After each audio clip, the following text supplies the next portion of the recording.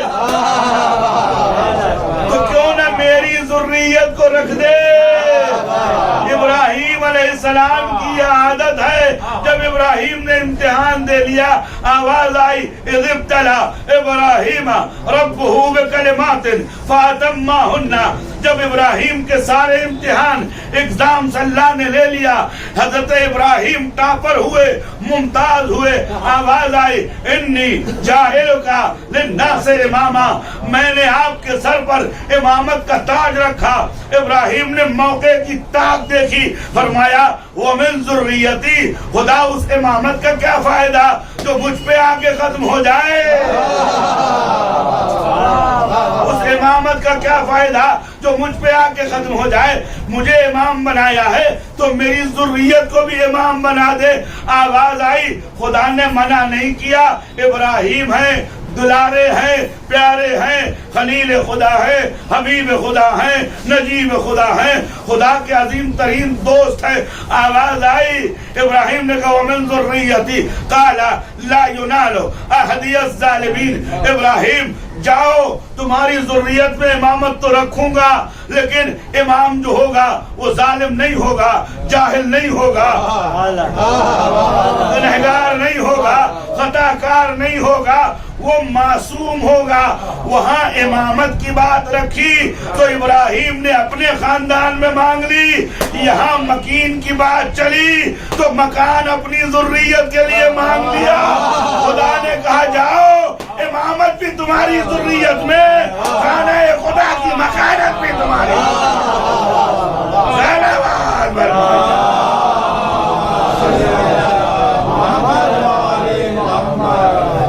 اللہ نے امامت بھی ابراہیم علیہ السلام کی اولاد کو دی، اور اس گھر کی مالکیت بھی ابراہیم علیہ السلام کو دے دی۔ آخری بات، ولادت امیر المومنین علیہ السلام ایسا مسئلہ ہے۔ دیکھیے میں آپ سے ایک بات گزارش کروں گا، رواداریت چھوڑ، آپ کے بغل میں ایک بھی اگر برادر مسلم رہتا ہے اس کو مبارکباد دی، اسے کہیے کہ آپ نے مسجد میں کیوں نہیں بیان کیا۔ کل سے میں نے 3 عالموں کو پکڑا ہے، میں نے کہا 13 رجب کی مسجد کے اندر، میں نے کہا 13 رجب کی مناسبت مبارک ہو۔ جی جی، میں نے کہا 13 رجب شب ولادت امیر المومنین علی ابن ابی طالب میں ہے، اور کہاں ہے؟ خانہ کہاں؟ خدا شاہد ہے، اس قبیلے کا اگر ایک مچھر بھی خانہ خدا میں پیدا ہو جاتا،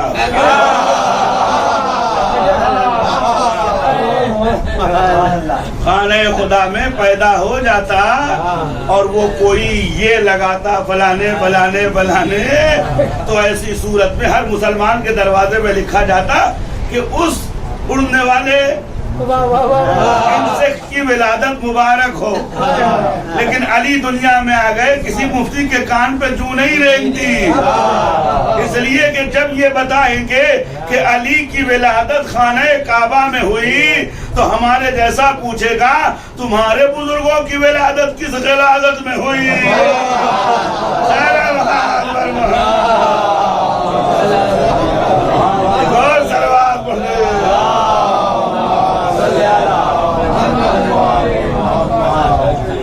اب آپ کو ضروری ہے، واجب ہے۔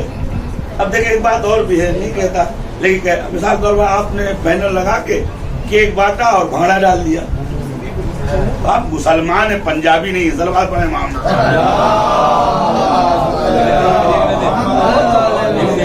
کسی پہ طنز نہیں ہے، لال پیلا کپڑا پہننے سے کوئی شیعہ، لیکن اسلام میں رنگ کی کوئی حیثیت نہیں ہے۔ رنگ کی حیثیت ہوتی تو ابو جہل جیسا گورا چٹا دھکا مار کے بھگا نہ دیا جاتا، رنگ کی کوئی حیثیت ہوتی تو بلال کو بغل میں نہ بٹھا لیا جاتا۔ اللہ جسم و لباس کے رنگ نہیں دیکھتا ہے، روح و کردار کے رنگ دیکھتا ہے۔ اگر روح رنگین و کردار ملون ہو، اور اللہ بھی رنگ کی بات کرتا ہے کہ تصبغۃ اللہ احسن الصبغہ، اپنے کو رنگنا ہے تو ایک رنگ بتاتا ہوں جو ایشین پینٹ نہیں ہے، ایک رنگ بتاتا ہوں کہ جس کا تعلق کسی طرح، میرا ایک رنگ ہے، فرمایا صبغۃ اللہ احسن الصبغہ، اللہ کا رنگ بہترین رنگ ہے جس سے مسلمان کو اپنے ایمان کو کوٹ کرنا چاہیے، اپنی زبان کو کوٹ کرنا چاہیے، اپنے لباس کو رنگین کرنا چاہیے، اپنے وجود کو رنگین کرنا چاہیے۔ میں اپنی بات نہیں کروں گا، امام المفسرین محمد ابن جریر طبری، جس کو ہر وہابی ہر مسلمان کہتا ہے تفسیر میں اس سے بڑا کوئی مفسر نہیں ہے، امام جریر الدین طبری سے کسی نے پوچھا اس آیت کا کیا مطلب ہے؟ صبغۃ اللہ احسن الصبغہ، خدا کا پینٹ، خدا کا رنگ بہترین رنگ ہے، رنگنا ہے تو اس رنگ میں رگو۔ ہم جریر الدین طبری لکھتے ہیں ان صبغۃ اللہ فمرادہ منہ حب علی ابن ابی طالب، اللہ کا رنگ جس پہ ہر مومن کو رنگ جانا چاہیے وہ حب علی ابن ابی طالب۔ زینب آباد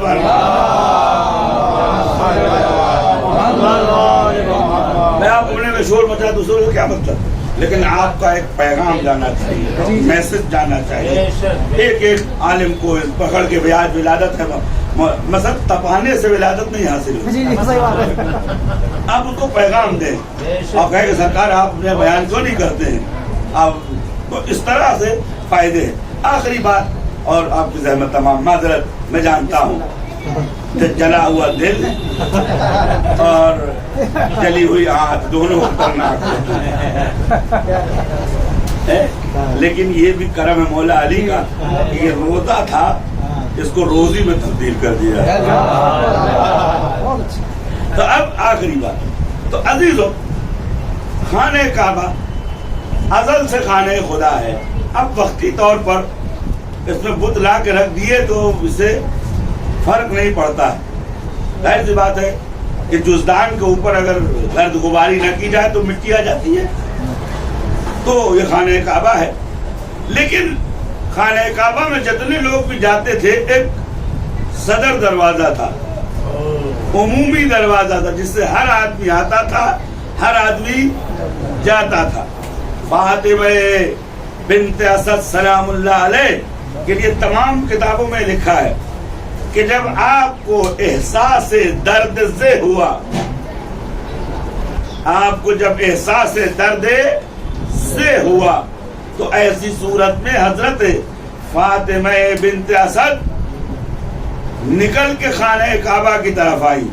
میں پوچھتا ہوں دنیا کی کون سی ایسی خاتون ہے کہ جب اس کا وقت قریب آئے تو وہ مسجد جاتی ہے، وہ دایا بلاتی ہے، آیا بلاتی ہے۔ آج کے زمانے میں سسرال والے اگر مضبوط ہوں تو ڈائریکٹ ہاسپٹل لے جایا جاتا ہے، اور بار بار ڈاکٹر کہتا صاحب یا بیٹی کو بچانا ہے یا نواسے کو بچانا ہے، تو کہ اب شوہر بیچارہ کیا ہے صاحب جو خرچ کیجئے دونوں کو بچنا چاہیے۔ ظاہر سی بات ہے زور سسرال کا ہوتا ہے تو خلافت ثقیفہ میں بنتی ہے، زہر اگر ننیال کا ہوتا ہے تو محبت شان رسول پہ ہوتی ہے، نماز میں ہو تو سبب طولانی نماز بن جاتے ہیں۔ عزیزو، آخری جملہ زحمت تمام، حضرت امیر علیہ سے کون سی عورت ہے کہ جو وقت ولادت مسجد کی جانب جا رہی ہو؟ یہ تنہا علی کی ماں ہے کہ جو وقت ولادت نہ کسی دائے کی تلاش میں، نہ کسی آیا کی تلاش میں، نہ کسی ہاسپٹل کی تلاش میں جا رہی ہے خانہ خدا، حتیٰ رسول کے گھر بھی نہیں گئی۔ اس لیے فاطمہ بنت اسد بتانا چاہتی ہے معاملہ علی کا ہے، علی غیر بشر سے مدد مانگنا یہ سب کے لیے حلال مشکلات ہے، بس یہ جا سکتا ہے تو در خدا پر۔ عزیزو، معجزہ یہ نہیں ہے کہ فاطمہ بنت اسد نے علی کو خانہ کعبہ میں جنم دیا، معجزہ یہ ہے کہ فاطمہ بنت اسد روایت میں ہے وہ جلست عند البیت، وہ جلست عند البیت۔ بات مت کیجئے، آپ سو کے آئے ہیں، میں 3 رات سے جاگ رہا ہوں۔ صلوات پڑھیں محمد،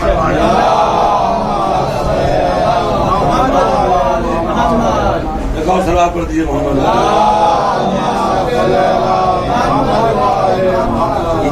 39 سال 40 سال کی عمر میں 60 سال کا بڈھا لگ رہا ہوں. میں نے نہ رات جانی نہ دن جانا. تو کم سے کم اس کو ضائع نہ کیجیے. صلوات پڑھیے محمد.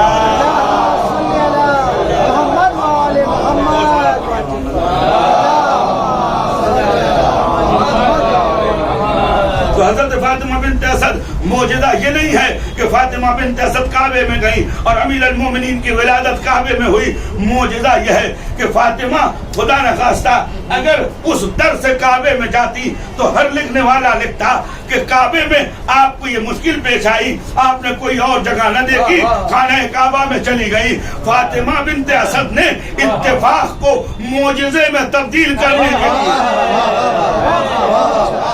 اتفاق کو معجزے میں تبدیل کرنے کے لیے خدا سے مدد لی. یزید ابن قناب کہتا ہے میں نے دیکھا, میں عباس کے ساتھ بیٹھا ہوا تھا, میں نے دیکھا کہ ایک خاتون جو محجبہ ہے, مجللہ ہے, روب ہے, شرف ہے, اس کے ساتھ کچھ کنیزیں بھی ہیں, وہ آئی. آنے کے بعد اس نے اپنے وجود کو خانہ کعبہ سے ملاصق کیا. میں نے کہا ابن عباس یہ کون ہے؟ فرمایا یہ سردار مکہ کی بیوی میری بھاوج فاطمہ بنت اسد ہے. کہتے کیا کر رہی ہے؟ کہ اس کے یہاں ولادت ہونے والی ہے. تو یہاں کیوں آئی ہے؟ کہ مجھے نہیں معلوم, چلو سنتے ہیں. اب جو وہاں پہنچے تو سب یہ کہتے, بیوی نے کہا یا رب البیت, یا رب البیت الحرام و بیت العتیق, اے آزاد اندیش گھر کے مالک, خانہ خدا کے مالک, وقد علی مشکل و بحق ھذا المولود. عزیزوں اس مولود کی قسم میری مشکل کو حل کر دے. فاطمہ بنت اسد بتا رہی ہے کہ پوت کے پیر پالنے سے معلوم ہوتے ہیں, جو ولادت میں ماں کا مشکل کشا ہو.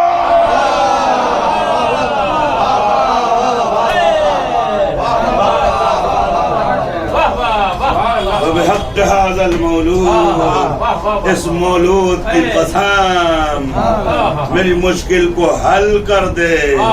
دیوار کعبہ شق ہوئی. اور آخری جملہ میں آپ سے پوچھتا ہوں, کوئی ایسی خاتون دیکھی ہے؟ بھائی ہماری خواتین تو چوہیا دیکھ کے بھاگ جاتی ہیں. اتفاق سے اگر کاکروچ نکل آئے تو ایسا لگتا ہے جیسے اسرائیل کی فوج آ گئی ہو. اور لمبی لمبی 6 فٹ کی خواتین, لیکن ایک چوہے سے ڈر جاتی ہیں. اب فرق پہچانو کہ تمہارے ہاں علی نہیں پیدا ہو سکتا, اس لیے کہ تمہارے ہاں ثبات نہیں ہے. جتنے شاہد واقعات تھے وہ گھبرا کے پیچھے ہٹ گئے. راوی کہتا ہے کہ جب دیوار میں گھڑگڑاہٹ ہوئی اور دیوار میں آواز ہوئی تو جتنے لوگ طواف کر رہے تھے وہ سب دور ہو گئے, ہم بھی ڈر کے پیچھے چلے گئے. میں یہ کہنا چاہتا ہوں کہ جب دیوار کی گھڑگڑاہٹ سے تم بھاگ کھڑے ہوئے تو تیروں کی چمک اور تلواروں کی کھنک سے تم کیوں نہیں ڈرو گے؟ لیکن یہ خاتون نہ جانے کس قسم کی ہے, کس قبیلے سے ہے, کس ایمان سے تعلق رکھتی ہے, کس استخوان سے تعلق رکھتی ہے, کیا استقامت ہے, کیا صلابت ہے, کیا شرافت ہے, کیا بہادری ہے, کیا شجاعت ہے, کیا ہیبت ہے, کیا روب ہے, کیا شرف ہے, کیا پاکیزگی ہے, کیا طہارت ہے. بالکل اچھا اگر دیوار سے دور ہٹ کے کھڑی ہوتی اور در بنتا تو آپ کہتے در بن گیا تھا, آ گئی, لیکن اپنے وجود کو دیوار سے لگائے رکھا. ایک بات کہنا چاہتا ہوں, فاطمہ بنت اسد نے یہ سکھا دیا, جب دیواریں اور رستے بند ہو جائیں تو جیسے میں نے اپنے لال کے واسطے سے دیوار میں در بنا لیا, شیعو جب بھی بند دروازہ سامنے آئے میرے بچوں کا نام لے لینا, بند دروازہ کھل جائے گا. صلوات بر محمد.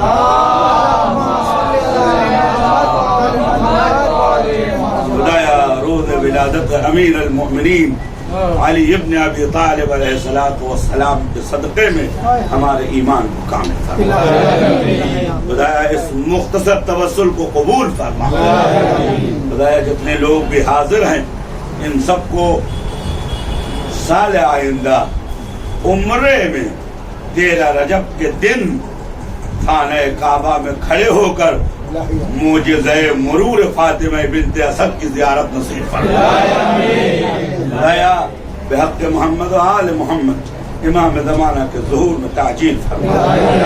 خدایا تو نے ہمیں پاک گھرانے میں پیدا کیا اور علی کی مدحت کر رہے ہیں. اس کا مطلب یہ ہے کہ نسل بھی پاک ہے اور علی کا نام لے کے خوش ہوتے ہیں. اس کا مطلب یہ ہے کہ نطفہ بھی پاک ہے. بلے والے اتنا اہتمام تو نے ہمارے سلسلے میں کیا ہے تو ہماری اولاد میں دشمن آل محمد قرار مت دے. بلے والے 13 رجب کی جو برکتیں تو نے اپنے نبی پہ نازل کی ہے ان تمام برکتوں میں ہمیں حصہ عنایت فرما. بانی محفل کی توفیقات میں اضافہ فرما. سننے والے اور پڑھنے والوں کی دلی حاجات کو پورا فرما. خدا تجھے واسطہ اس مولود کا جس نے آنے سے پہلے اپنے خاندان کی، اپنے قوم کی، اپنے قبیلے کی اور اپنے نبی کی مشکلوں کو دور کیا ہے. جو بے اولاد ہے خدا انہیں اولاد صالح عنایت فرما. صاحب اولاد ہے ان کی اولاد کو نیک اور صالح قرار دے. اللہ والے جس طرح حضرت فاطمہ معصومہ نے امیر المومنین کے توسل سے دعا مانگی کہ وہ بحق حاضر مولود بالنے والے وکشف انی الضر میری مصیبتوں کو دور فرما. اور علی علیہ السلام کی برکت سے دیوار سنگی میں در موجز نما بن گیا. خدا ہم میں سے جو قرضے میں مبتلا ہیں بحق امیر المومنین ان کے قرضوں کو ادا فرما. آخری دعا کرتا ہوں، میں ہر جگہ کرتا ہوں. میں جب بھی حرم میں جاتا ہوں تو میں کہتا ہوں مولا آپ پر ساری مصیبتیں آئیں لیکن کبھی آپ کرایہ دار نہیں رہے. کرایہ دار ہونا ایک بہت بڑا عذاب ہے.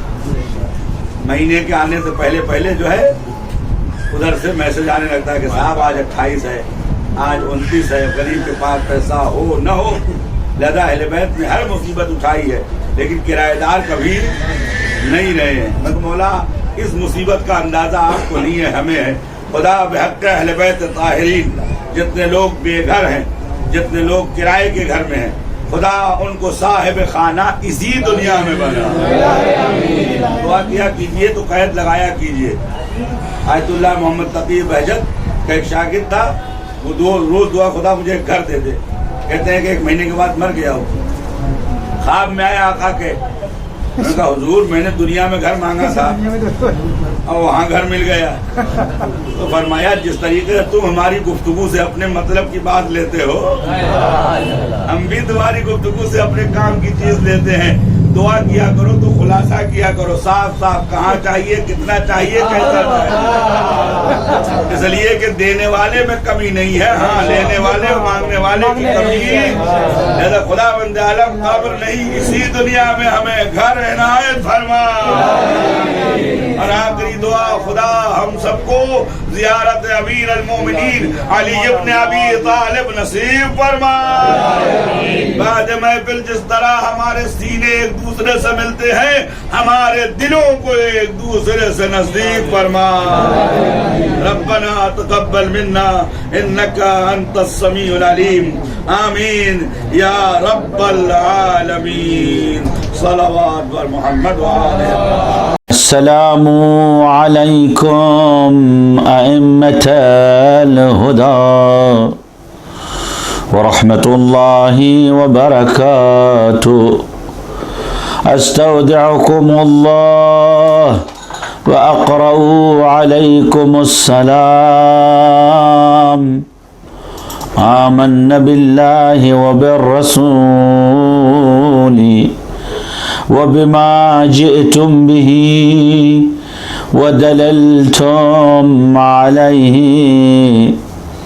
اللهم فاكتبنا مع الشاهدين.